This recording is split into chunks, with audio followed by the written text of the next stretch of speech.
जेने कि 24-25 रे 23 कोटी बिजनेस होता।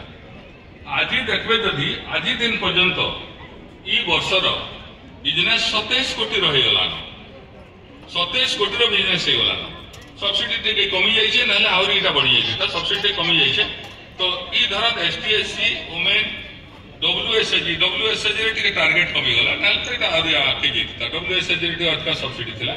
तो यहाँ सुजोग नि WSHG आईडी क्रिएट कर आपणकर जेन मेसिनरी नेबार से तार संगे आपण इनो ना आपण तांकर जेन कंपनी नेबार से से जेने भी थौ हमर झारसुगुड़ा डिस्ट्रिक्ट भीतर अछन किमा आउ केन पाख डिस्ट्रिक्ट अछन कटक रे अछन तांकर नंबर नै जान तार से कंसल्ट कर किछि असुविधा नै कंपनी जिनसटा के आपण ये कर देखि कि ताके परखि कि आपण नेबार बदी कर।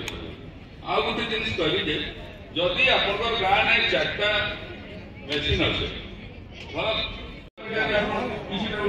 ट्रांजेक्शन करते एक से ठके पड़वार चांस अछि। तो अपन working number government officer session कि अपन ये कंपनी रेगुलर कंपनी कौन से ट्रांजेक्शन की बाकी का खाली और क्या पॉइंट पीसी मैं को था आउ विशेष बाकी हमर फाइनेंशियल की आपनकर आय वृद्धि हवा जेंटा सार माने को संधि के तो अपन को खाउटी मन के खा आम को चाष करूछन अपन आम चाष केना होछि आम के आजकल माने तो सही हिसाब रे अपन मन के केनता करला जेंता अपन को मने करू बरगढ़ हला बलांगीर अपन